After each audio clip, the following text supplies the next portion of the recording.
भगवान तुम्हारा हर समय मंगल विधान रचे हुए हैं। उनके हर विधान में बड़ा प्रेम उनका छुपा हुआ है, अहेतुकी कृपा छुपी हुई है, उनकी दया सब पर है। भगवान तो अनुभव में क्यों नहीं आती? तो दया का उल्टा करो, याद तुम अभी संसार के भोगों की याद में हो, प्रभु से विमुख हो, और वो कृपालु तुम पर कृपा कर रहा है, तुम्हें अनुभव में नहीं आ रहा। अब तुम स्मृति में आओ, भगवान की याद करो, उनके नाम की, उनकी रूप की, उनकी लीला की, उनकी धाम की स्मृति जागृत करो। तुम्हें दिखाई देगा कि भगवान की प्रतिपद हमारे ऊपर एक एक कदम पे कितनी संभाल, कितनी दया, कितना दुलार है। वो सर्वशक्तिमान, वो सर्वज्ञ, वो नित्य निर्भ्रांत है। उनको कोई संशय थोड़ी है कि अरे बड़ी भूल हो गई, हमको ये करना चाहिए था आपके लिए, पर भूल से हमने ये विधान कर दिया। वो निर्भ्रांत है। उनका जो कुछ भी विधान तुम्हारे लिए है बड़ी मंगलमयी, भगवान की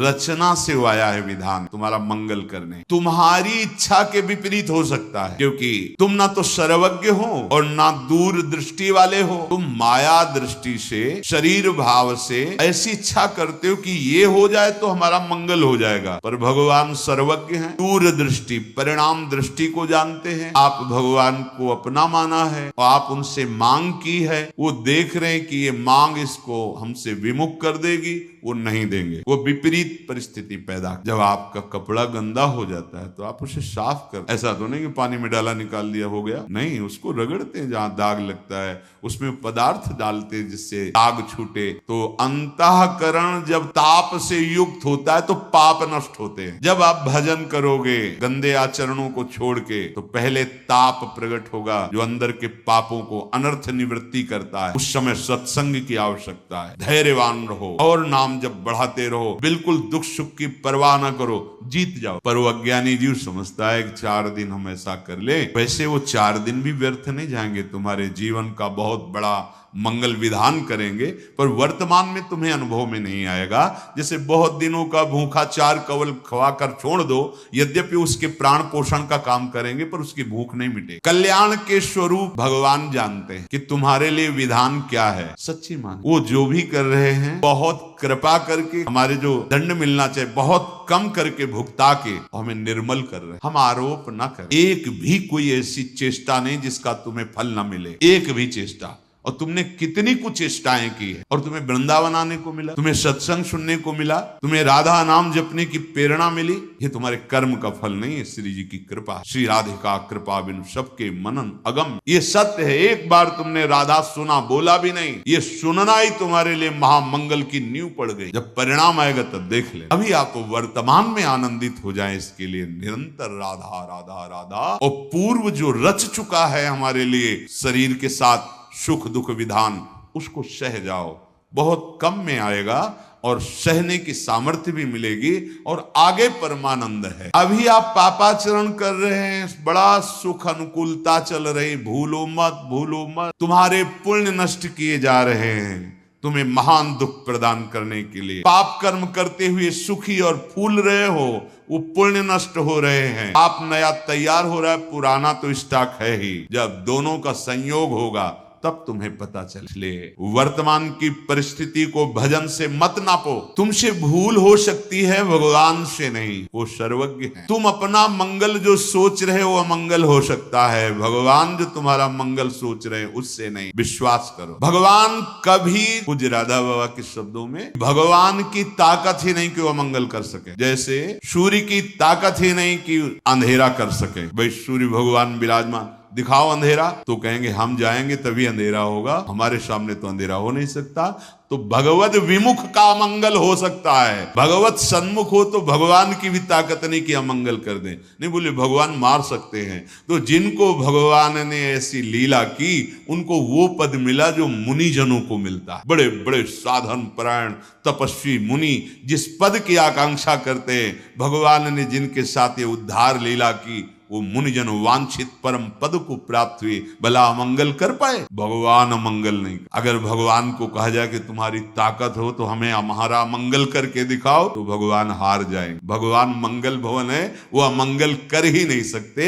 हाँ, भगवद विमुख होने पर अमंगल हो जाएगा। तुम उपासक हो, भगवान की असीम शक्ति है, उस असीम शक्ति में सब कुछ सहज में करने की सामर्थ्य है, पर वो तुम्हारी इच्छा के अनुसार नहीं कर रहे, इसका मतलब भगवान की मंगलमयी इच्छा हमारे ऊपर लागू हो गई। अब हमें भगवत प्राप्ति में कोई संशय नहीं। अर्थात उपासक को एक तो इच्छा ही नहीं करनी चाहिए, अगर इच्छा है तो भगवान के सामने रखकर छोड़ देना चाहिए। आप जो आपको भावे सो करो। आप स्वतंत्र हो, आपको लगे कि इस इच्छा पूर्ति से मंगल होगा तो आप कर दो, और आपको लगे कि नहीं होगा तो आप कभी ये छूट दे दो। नहीं, ये छूट इसलिए कि तुम्हारी श्रद्धा और विश्वास डगमगाएगा नहीं। भगवान की सर्वज्ञता, सर्वशक्ति, सौहार्दता, मंगलमयता पर तुम विश्वास करो। अपनी स्वतंत्र इच्छाओं से कभी तुम मंगल स्वरूप को प्राप्त नहीं हो। प्रभु की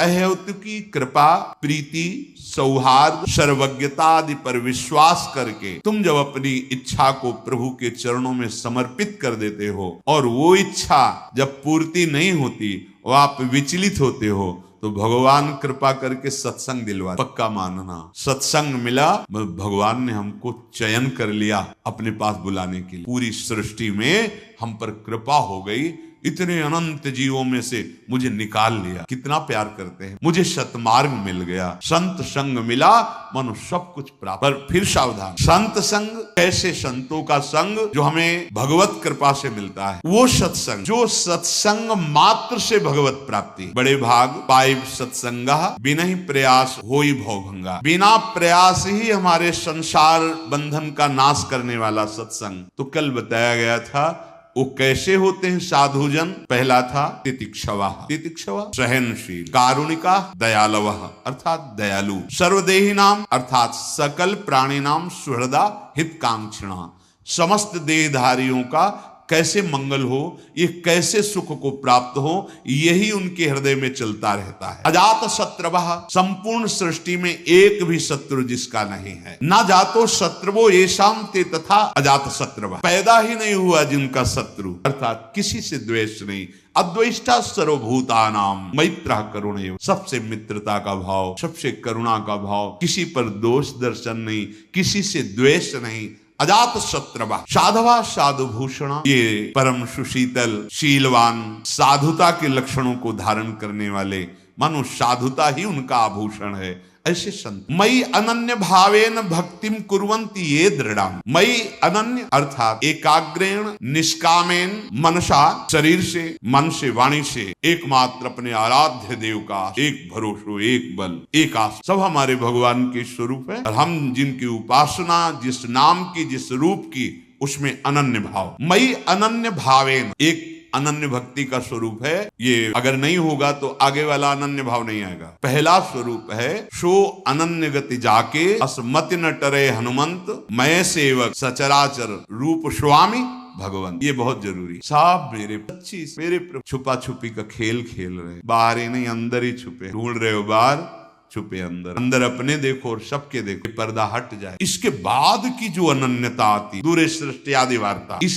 पहली अनन्यता से सृष्टि वार्ता खत्म, क्योंकि सब में मेरा प्रभु समाया। अब जो प्रभु का नाम रूप गुरुदेव ने दिया, उसमें अत्यंत आसक्ति, अब और कुछ सुहाई नहीं देता। और कछु न सुहाए तिनको जुगल सेवा श्यामा श्याम, मई अनन्य भावेन भक्तिम कुर्वन्ति ये दृढ़ाम, अर्थात जो दृढ़ाम भक्ति का स्वरूप है, वो मत कृते, यही है अनन्य भाव, उसी की पूर्ति इसमें होती। यदि आप अपने लिए कुछ भी स्वतंत्र रूप से कर्म करके उसे भोगते हैं, कर्ता भाव बनते हैं, तो अभी भक्ति का रंग प्रभु के लिए करते हैं, क्योंकि हमारा तन, हमारा मन, हमारा प्राण, जीवन, चेष्टा सब प्रभु के। हम रुपया कमाते हैं, व्यापार करते हैं, किसानी करते हैं, नौकरी करते हैं, प्रभु के लिए। कैसे? प्रभु स्वरूप आया हुआ आती, प्रभु स्वरूप जो सेवा मिली है उसकी पूर्ति के लिए। ये हम जो व्यापार, नौकरी, किसानी जो भी करते हैं, वो प्रभु के बस भाव बनाना है। बड़े बड़े महापुरुष हुए हैं, कोई ईंट गारे का काम करते हैं, कोई मटकी थापने का काम करते हैं, कितनी कितनी सेवाएं अलग अलग देखी गई और स्थिति सबकी बहुत उच्च कोटि की। जो उनकी लीलावत चेष्टाएं हैं गृहस्थ धर्म में रहते हुए वही हैं जो एक साधारण आदमी करता है, पर उनका चिंतन असाधारण है। जब हम संत शब्द सुनते तो हमारे सामने कोई भेष होता है, ये तो आचार्य परंपरा का दिया हुआ है। वास्तविक साधुता का स्वरूप तभी माना जाता है जब ये लक्षण होते हैं, जो लक्षण भगवान वर्णन कर रहे। ये किसी में भी हो सकते हैं, स्त्री शरीर में हो सकते हैं, पुरुष शरीर में हो सकते हैं, गृहस्थ में हो सकते हैं, विरक्त में हो सकते हैं, बालक में हो सकते हैं, जवान में हो सकते हैं, बूढ़े में हो सकते हैं। श्री सुखदेव जी महाराज पधारते हैं तो 10-10 हजार वर्ष जो ध्यानस्थ रहने वाले ऋषि खड़े हो जाते हैं। 16 वर्ष की स्थिति। मई अनन्य भावेन भक्तिम कुर्वन्ति ये दृढ़ाम, जो अनन्य भाव से मेरी भक्ति करते हैं। अनन्य भाव में बाधक क्या है? कुछ भी अपना ना रहना, सब कुछ प्रभु को समर्पित हो जाना, ये साधक है। इसके विपरीत बात, मेरे तो गिरधर गोपाल, दूसरों न कोई, न दूसरी वस्तु, न व्यक्ति, न स्थान, न संबंध, न लोक, न लोकांतर, दूसरों न कोई। ये अंदर का भाव है, बाहर तो व्यवहार वैसे ही। गुरुदेव से गुरुदेव जैसा व्यवहार, पुत्र से पुत्र जैसा, पत्नी से पत्नी, सब यथावत। लेकिन ये जरूर अनुभव में है, जो गुरुदेव हैं, जो ये आराध्य देव है, वही सब में। ये बात अनुभव की कह रहा हूं। अगर कहीं पूरी सृष्टि में तुम द्वेष करोगे, अपराध करोगे, तो तुम्हारे गुरु संबंध पर प्रहार हो जाएगा। देख लेना, तुम्हारे इष्ट संबंध पर प्रहार हो जाएगा, तुम्हारा भजन क्षीण होने लगेगा, तुम्हारी श्रद्धा और विश्वास क्षीण होने लगेगा। यही तुम्हारा सर्वनाश और पतन है। ये नहीं कि गुरु से तो हम अभद्र व्यवहार नहीं कर, किसी भी संत वैष्णव, किसी भी जीव से आपका अभद्र व्यवहार आपके आराध्य देव गुरुदेव के संबंध पर प्रहार करेगा। अखंड मंडलाकारम व्याप्तमेन चला, मेरे गुरुदेव चर अचर में, इसलिए होश में, चर अचर में किसी से भी हमारा ऐसा व्यवहार ना हो जिससे हमारे भागवतिक संबंध पर प्रहार। मत कृते त्यक्त कर्माण, प्रभु के लिए कर्म हूं, सारे कर्म प्रभु में समर्पित। ये त्यक्त कर्माण, जो भी हम कर रहे हैं प्रभु के लिए, वही कर्म है, उनको प्रभु के लिए समर्पित कर दिया, वो मुक्त करने वाले हो गए। और अहम से किया, कर्ता भोक्ता वही बांधने वाले। जो मेरे भक्त जन हुए भगवान के, वो मेरे निमित्त सकल कर्मों को त्यक्त माने समर्पण। बिना कर्म की कोई रह नहीं। हाथ पैर बांध के बैठ जा तो भी कर्म होगा, मन कर्म करेगा, श्वास तो लेंगे ही, चिंतन तो होगा ही। स्थूल को बांध के रख लेने से तुम निष्काम थोड़ी हो जाओगे, स्थूल को बांध के रख देने से तुम ऐसा तो अकर्मण्य थोड़ी बन। जो भी आपसे शारीरिक मानसिक चेष्टाएं हो रही प्रभु की प्रसन्नता के लिए हो, प्रभु को समर्पण करने के लिए हो, तो कर्मों का राग छूट जाना, कर्तृत्व भाव छूट जाना, ये त्यक्त कर्माणा है। कर्तृत्व भाव, कर्मों का राग, फल की आकांक्षा, इनका त्याग हो जाना, यही त्यक्त कर्माणा। और त्यक्त स्वजन बांधवाः, जो मेरे संत जन होते हैं वो अपने स्वजन, कुटुंबी, रिश्ते, नाते सब का त्याग कर दे। अब इसको अगर ना समझा जाए तो घर छोड़ के भाग जाते हैं, ऐसा नहीं कह रहे। किसी से संबंध नहीं, सबसे संबंध, यह संबंधों का त्याग। सब में अपने प्रभु के भाव से, बकाया ना हमारा कोई अमुक संबंधी ना अमुक संबंधी, कोई एकमात्र, इसे त्याग। नहीं तो भाग के जाओ, कहीं भी जाओ, संपूर्ण चराचर जगत मेरा प्रभु है, बस इसी भाव। नौटंकी नाटक नहीं है, परमार्थ। हाँ, बहुत होश में, नहीं तो माया का जल ऐसे गिराने में देर नहीं लगता है। तुम्हारी धर्म की बुद्धि नहीं है। त्याग का तात्पर्य क्या है? भगवान यहाँ करे सब में मेरे प्रभु हैं, बस उसी भाव से। घर में रहो, खूब आराम से रहो, कोई परेशानी, कहीं भागने की जरूरत। और वन में रहो, और ये सब राग बना हुआ है ना, तो आप कितने वर्ष अकेले वन में बने रहोगे? जहां समाज में आओगे फिर फंस जाओगे। देखा है ये सब, देखा है ये लीलाएं। देख, छोटी अवस्था थी तो उत्तर तो नहीं देते थे, बस देख लेते, और देख के अंदर बैठे सदगुरु उपदेश करते, देख यहाँ चूक हुई, यहाँ गिरना होता है, यहाँ चूक हुई, यहाँ से गिरना। जीवन भर साधक साधक ही रहता है। जीवन भर जब तक प्राण शरीर में रहते तब तक सीखने को ही मिलता रहता है। शिष्य शिष्य ही रहता है, सीखते ही रहते हैं। जगत गुरु भगवान सिखाते ही रहते हैं, नई बातें मिलने लगे। ऐसा करने से ऐसा हो जाता है। हाँ देखो, ऐसा परिणाम भगवान हमारे लीला करके हमको शिक्षा देते। त्यक्त स्वजन बांधवाः का मतलब ये नहीं कि घर से भाग गए, परिवार से दूर हो गए तो आप त्यक्त स्वजन बांधवा हो गए। यहाँ राग छुपा रहता है। राग, कई ऐसे उदाहरण मिलते हैं। तो इनसे उपासक को चाहे जो वैराग्य भाव से है, वो कभी प्रगट में भी ऐसी गलतियां ना करो। राग का त्याग नहीं हुआ तो देखो, संन्यास लेने पर भी राग बना रहना, बहुत सूक्ष्म राग होता है, बहुत सूक्ष्म। ये भगवान की कृपा से नष्ट होता है, भगवान के भजन से। वो आप गृहस्थ में भी कर सकते हैं, राग रहित होकर, सब में भगवत भाव। तो संत वो है जो त्यक्त कर्माणा, और संत वो है जो त्यक्त स्वजन बांधवा, या तो हमारे सब स्वजन बांधव हैं या तो कोई नहीं है। उदार चरिता नाम वसुधैव कुटुंबकम, हमारा शरीर संबंधी पर्सनल कोई नहीं आना चाहिए सामने। जैसे सब वैसे तुम अगर ये भाव रख कर आओगे कि हम आपके शरीर संबंधी हैं, तो यहां किंचन मात्र भी आपको मान नहीं मिलेगा और हो सकता है आपके साथ कटुता आपको अनुभव, ऐसा व्यवहार हो। नहीं, संपूर्ण जगत में जैसा तुम्हारा व्यवहार है वैसा ही होना चाहिए। अगर तनिक भी बिगड़ा तो परमार्थ भ्रष्ट करने के लिए देवता लोग इनको प्रेरित करते हैं। ये केवल स्वार्थ के पथिक हैं, ये परमार्थ का बिल्कुल ज्ञान नहीं रखते। तुम्हें और अपने को भ्रष्ट करना ये जानते हैं, ऊंचे उठाना नहीं जानते। त्यक्त स्वजन बांधवा, इसे बहुत अच्छे से समझ। ये जो शासन किया जाता है कि आप अपने प्रियजनों से दूरी बना के रखिए, क्योंकि हमारे परम प्रिय प्रभु के परिचय में यही बाहरी रूप और बाहरी संबंध बाधक। अगर गृहस्थ में हो तो भगवत भाव से उनका सेवन करो, और विरक्त में हो तो दूरी बना के रखो। भगवत भाव होते हुए भी दूरी बना के रखो। जैसे सब भजन करे, अगर कोई भजन मार्ग में चल रहा, चलिए आप भी भजन मार्ग में चलिए। संबंध का पोषण, शारीरिक संबंध का पोषण, आप हमारे अमुख हैं इसलिए आपके लिए विशेष आसन, विशेष व्यवस्था।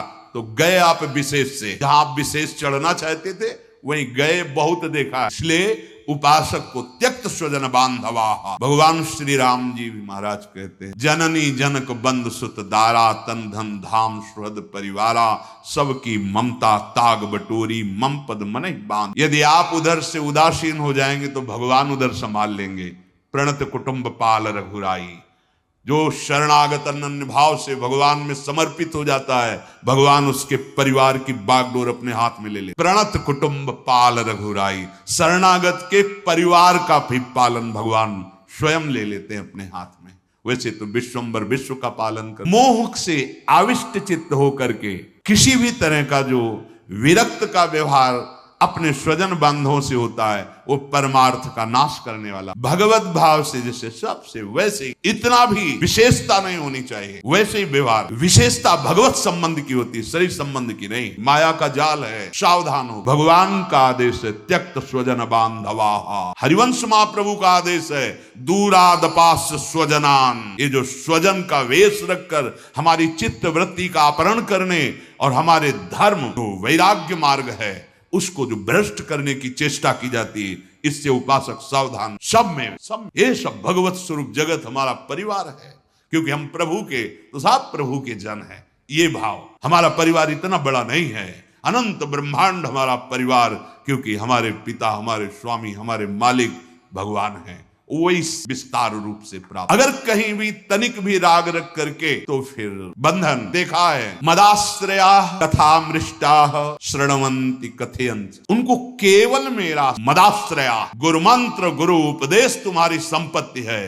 भगवद आश्रय लिया है, जहां दिखाई दे खटपट वहां से निकल पड़े झटपट। राधा राधा राधा, समझ रहे? शिष्य का मतलब क्या है? गुरु की वस्तु को समझो। फकीर का स्वभाव कैसा होता है? जहां हुई खटपट, कमंडल उठाया, चल दिए झटपट। कोई मदाश्रया, भगवद आश्रय, बैंक बैलेंस का आश्रय नहीं, बिल्डिंग का आश्रय नहीं, भोजन का आश्रय नहीं, एकमात्र गुरुदेव के मंत्र उपदेश का। गुरु परतंत्र नहीं बनाता, गुरु स्वतंत्र बनाता है। तुम किसी वस्तु व्यक्ति के परतंत्र हो तो गुरु के विधान में नहीं हो। स्वतंत्र, कैसी स्वतंत्रता? न काम, न क्रोध, न लोभ, न मोह, न मद, न मत्सर, न अपने शरीर की परवाह, न कल्याण की परवाह। निरंतर भगवदानंद में मस्त। इधर धक्का लगा, कदम बढ़ गए। जय गुरुदेव।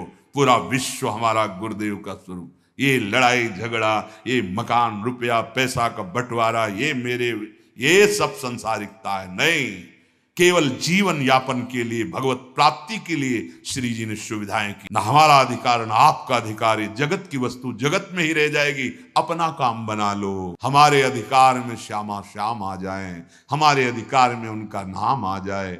इतना बल हृदय में हो जाए कि एकमात्र भरोसा लाडली लाल का। मदाश्रया, ये बहुत समझने की बात है। संप्रदाय का प्रचार प्रसार, गुरु की महिमा का विस्तार गुरु के दिए हुए मंत्र और उपासना से होता है, रुपए और पैसे से नहीं होता। रुपए पैसे से प्रचार जो किया जाता है वो हवा में उड़ जाता है। जो जीवनी शक्ति को झोंक दिया जाता है गुरु आज्ञा पर, तो त्रिभुवन में प्रकाशित हो जाता है। बिस्तरे सब जग विमल कीरति साधु संगति नाटरे, बास वृंदा विपिन पावे श्री राधिका। जो इसमें कोई डोनेशन काम नहीं कर, इसमें अपना डोनेशन दे दो, तन मन प्राण समर्पित कर दो। यही तो नहीं जान पा रहे, गुरु की कृपा को नहीं जान पा रहे। गुरु का सच्चा चेला पहलवान होता है, न काम न क्रोध न लोभ न मोह न मद न मत्सर, त्रिभुवन में सिंहवत दहाड़ता घूमता है, उसे कोई परास्त नहीं। जो माया का चेला है, जो रुपए पैसे का चेला है, एक दिन व्याख्या की थी कि गुरु पत्नी गामी किसे कहते हैं। हर गुरु की पत्नी थोड़ी होती है, गृहस्थ गुरु की पत्नी हो सकती है। विरक्त की, विरक्त का जो भागवतिक वैभव आंतरिक है उसको ना पा करके प्राकृतिक वैभव जो मायाकृत उनके सामने इकट्ठा हुआ है उसके भोग करने की लालसा रखना, ये गुरु पत्नी गामी का अपराध है। गुरु की प्राकृतिक जो वैभव एकत्रित हुआ है उसको लक्ष्य में रखकर शिष्य बनना और उसका भोग करके आनंदित होना, यही गुरु पत्नी गामी का लक्षण है। गुरु की आंतरिक संपत्ति श्यामा श्याम, और उस पर हमारा अधिकार है बिना किसी के दिए, क्योंकि गुरुदेव ने नाम और मंत्र के रूप में दे दिया है। इसलिए सबसे प्रार्थना है इस बात को समझिए, चाहे गृहस्थ हो चाहे विरक्त, मदाश्रया भगवदाश्रय। कभी भी जीवन में याद रखे, जो भी विरक्त जन है, जो अगर तुमने किसी बिल्डिंग का आश्रय जीवन में माना, रुपए पैसे का आश्रय माना, भोगों का आश्रय माना, तो तुम एक दिन निराश्रित हो जाओगे। एक दिन तुम सोचोगे अब क्या करें। ऐसे तुम्हें नहीं बनना। ऐसे जहां राखो ता रहो, मान सुख राशि है। जब तक विधान आपका है तब तक मैं जहां विधान रख रहे हो वही हूं। नहीं, आज जीवन आपकी आज्ञा का पालन करते हुए प्राण त्याग दूंगा, आपके विधान के विपरीत नहीं चलूंगा, उसे शिष्य कहते। इन वस्तुओं को अपना मानने वाला शिष्य नहीं होता।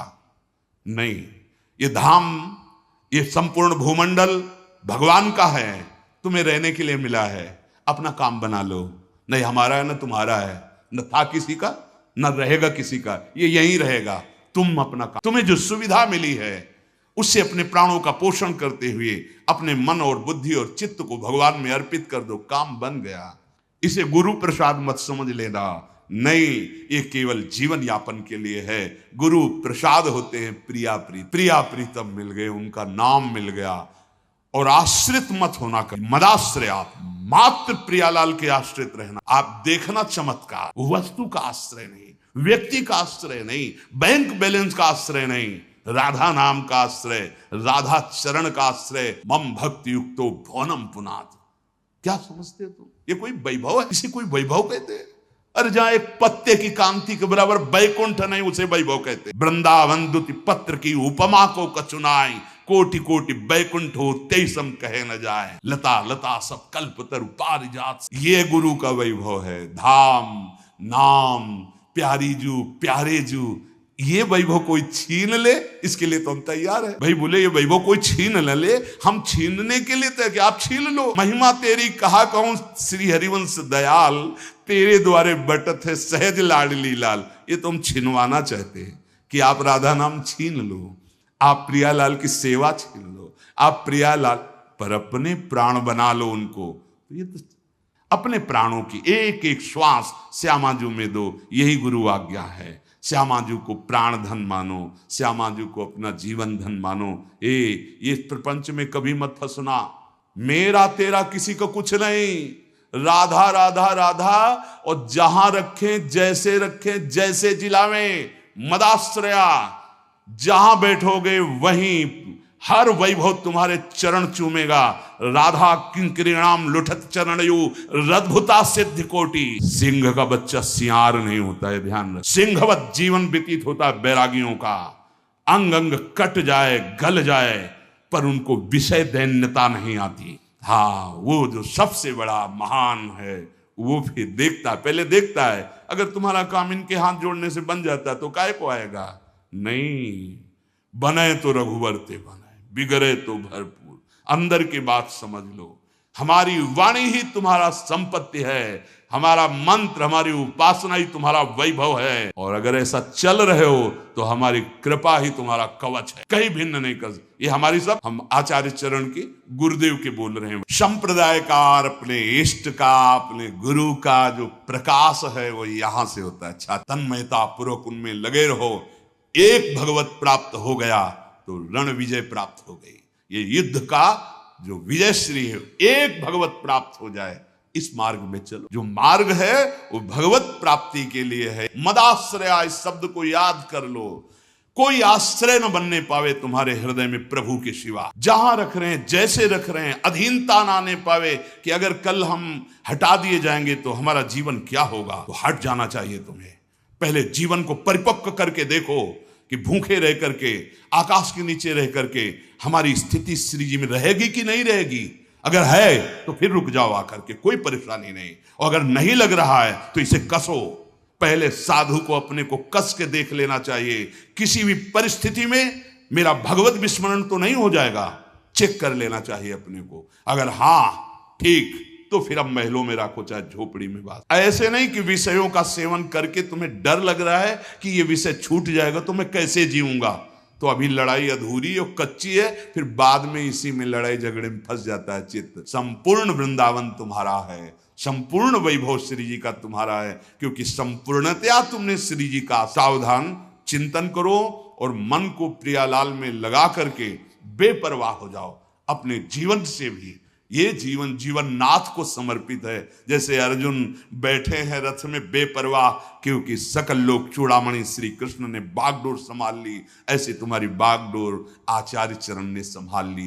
तिहारे आगले पाछले अपराध हरिवंश खेवी। बिल्कुल विषय आश्रित नहीं होना, स्थान आश्रित नहीं होना, एकमात्र भगवद आश्रित रहना। तो आपका जीवन का जो लाभ है वो लड़कते लड़कते ऐसे चलोगे ना धीरे धीरे, तो भी वो दौड़ के आके मिल जाएंगे। जीवन निर्विकार, भगवद आश्रित, भगवत चिंतन परायण। श्री राधा।